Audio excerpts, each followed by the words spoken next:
Hey everyone! Today we're diving into one of the most electrifying, bone-chilling, and mind-bending questions in the world of kaiju cinema. Who, or what, is Godzilla Minus One?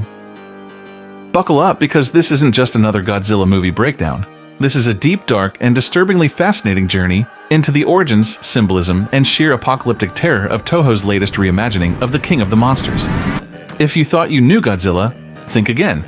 By the end of this video, you'll see why Godzilla Minus One isn't just a movie. It's a nightmare ripped straight from Japan's post-war trauma, a philosophical horror story, and possibly the most terrifying version of Godzilla ever put on screen. And trust me, the real meaning behind Minus One will shock you. Let's get into it. Let's take a moment to understand the foundation.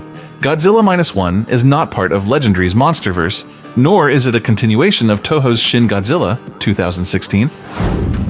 It's a standalone reboot set in post-Wabutwoyu Japan, 1947 to be exact, a nation devastated by war, still reeling from the atomic bombings of Hiroshima and Nagasaki.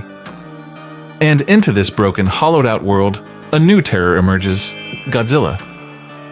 But this time, it's not just about the creature, it's about what the creature means to a people, to a culture, and to one broken man in particular. Godzilla Minus One isn't just another sequel or reboot, it's a reset, a brutal, unflinching return to the original 1954 Godzilla's darkest themes. But this time, it's worse. Takashi Yamazaki, the director, writer, and visual effects artist behind this masterpiece, didn't just make another monster flick. He made an allegory. Godzilla Minus One isn't a popcorn blockbuster. It's a war drama, a psychological thriller, and a survival story wrapped in kaiju horror. It's a return to the very roots of the character, all the way back to the original 1954 Godzilla, but with a sharper blade and deeper scars. In fact, Godzilla Minus One might be the closest spiritual successor to the 1954 film, even more than any direct sequel ever managed. The film takes us back to post-World War II Japan, a nation shattered, broken, and drowning in guilt, loss, and the lingering horror of nuclear annihilation. And in this abyss of human suffering, Godzilla emerges. But not as a metaphor. This time, he's worse than a metaphor. He's revenge. To begin with, the Godzilla of this film is more than just a mutated dinosaur or a nuclear experiment gone wrong. He is the personification of regret, survivor's guilt, and post-war trauma. This is not an enemy to be defeated. It is a specter, a consequence of mankind's worst mistakes. This Godzilla doesn't just destroy buildings, he devours hope. His presence in the film is akin to a ghost story, and it's no coincidence that the survivors in the film speak of him in whispers, like a curse. His first full appearance in the film is chilling. Emerging from the ocean with raw, primal hatred burning in his eyes, this Godzilla is not confused or lost. He is purposeful. He doesn't kill to feed or defend, he annihilates with precision, as if every bone in his body is a weapon forged from wrath. And here's the twist. In Godzilla Minus One, there's no military might to fight back. Japan is broken, its government is fractured, its people are disillusioned. They are, quite literally, at minus one. The title Minus One isn't just a cool-sounding name, it's a mathematical representation of total annihilation. Think about it. If zero is nothingness, then minus one is less than nothing. It's the void, the point where existence itself collapses. And that's exactly what this Godzilla represents. Now let's talk about Koichi Shikishima, the main protagonist. A failed kamikaze pilot who survived the war, Shikishima is the human anchor of this story, and through him, we explore the deeply personal cost of survival. He didn't sacrifice himself for the Emperor as expected. He didn't die like the others. And this guilt gnaws at him like Godzilla gnaws at steel. He becomes the embodiment of Japan's broken spirit, ashamed, hollow, unable to move on. But in his journey to face Godzilla, Shikishima transforms from a coward hiding behind excuses into a man confronting his demons, both literal and metaphorical. And that's where the brilliance of this film truly unfolds. Let's talk about how this Godzilla looks, because holy hell, this might be the most terrifying design in the franchise's 70-year history. Gone are the heroic, dinosaur-like features of the legendary Godzilla. Minus One Godzilla is a monstrosity, a grotesque, scarred, barely living creature that looks like it crawled out of a Hiroshima nightmare. His skin is charred, his eyes are soulless, and his movements are jerky, almost like a reanimated corpse. And that dorsal spine glow? It's not just blue, it's nuclear fire. burning so bright it looks like the sun itself is erupting from his back. This isn't a creature, it's a walking atomic bomb.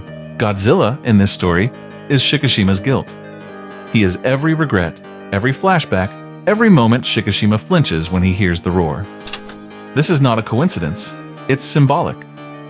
Yamazaki uses Godzilla not just as a monster, but as an inner demon made flesh. This is the genius of Godzilla -1. It's not about the creature's origin, it's about what the creature means. And that's what elevates it beyond any kaiju film in recent memory.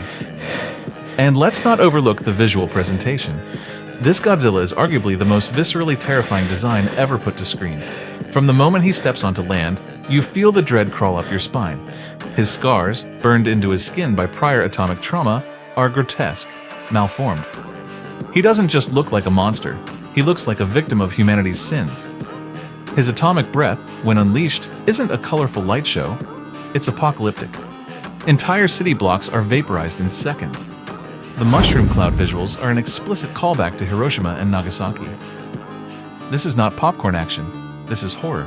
This is a reckoning. Now let's get philosophical.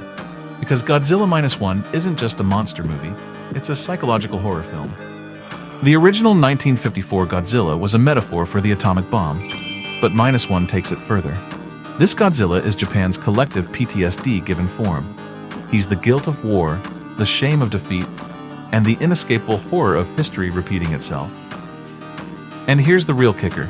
The film's protagonist isn't just fighting Godzilla, he's fighting himself. A failed kamikaze pilot, drowning in survivor's guilt, now forced to face a monster that embodies everything he couldn't destroy. That's deep and dark. Spoiler warning, but if you're here, you want to know. The atomic breath scene in Ginza alone is arguably one of the most emotionally devastating scenes in any Godzilla film. The buildup, the eerie silence, and the overwhelming destruction that follows. It feels like you're watching a historical tragedy unfold. And that's the point. Godzilla -1 isn't afraid to make you uncomfortable. It wants you to feel the pain, the loss, the horror. It wants you to remember what it means to survive and what it costs to look away from the consequences of our actions. Let's step back for a moment and look at the film's cultural impact. In Japan, Godzilla -1 wasn't just a movie. It was a moment. Released on the anniversary of the original 1954 Godzilla, it reignited the nation's collective memory of post-war trauma and reconnected audiences to their cinematic roots. In the United States, it broke box office records for a Japanese-language film and even won an Academy Award for Best Visual Effects, the first for any Godzilla film, and the first for a non-English language movie in the category. That's right, a Godzilla movie won an Oscar. That alone tells you just how powerfully this film resonated with audiences worldwide. The ending of Godzilla -1 doesn't just end with a battle, it ends with a revelation. After an apocalyptic final fight, where entire cities are erased from existence, the protagonist does the unthinkable. He sacrifices himself, not to kill Godzilla, but to contain him. Because here's the truth, Godzilla can't be killed. The ending deserves its own deep dive. With an audacious plan involving a decommissioned warship and a daring act of self-sacrifice, Shikishima finally forces Godzilla back into the depths. But there's no triumph here. No cheers, just silence. Because Godzilla isn't gone. He never really is. He's just submerged, waiting. And that's the brilliance of the film. It understands what Godzilla truly is. An eternal reminder of war, of fear, of humanity's darkest hour. And here's the clickbait-worthy twist that might just blow your mind. Some fans speculate that this version of Godzilla, this burned, enraged, godlike figure, is not the first of his kind, but the final form of the very first Godzilla from 1954. Think about it. The timeline works. The setting works. The scars on his body suggest a past filled with pain. What if this is the same Godzilla, resurrected, reborn, and rebelling once more? What if -1 isn't about subtraction, but return? A return to the origin, to the wound, to the ghost of history. Why? Because Godzilla is Japan's past, and the past never dies. So is Godzilla -1 the greatest Godzilla film of all time? Yes. It's not just a movie, it's a warning, a scream into the void.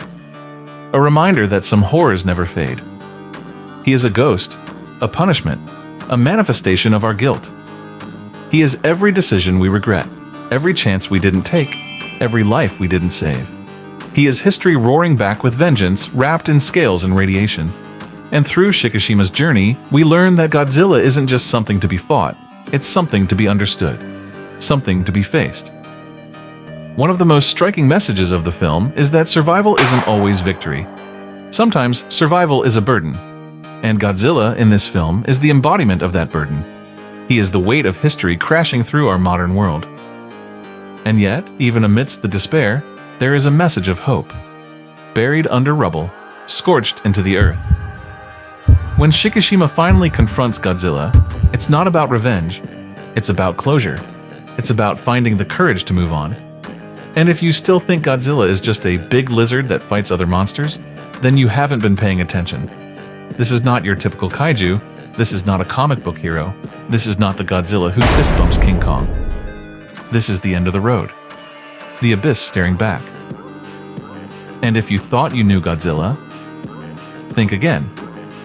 Because Godzilla -1 is everything we feared he could be, and everything we need him to be. So, what do you think? Is Godzilla -1 the darkest Godzilla yet? Could this be the definitive version of the character? Let me know in the comments. And don't forget to like, subscribe, and hit the bell for more deep dive content like this. Until next time, stay scared.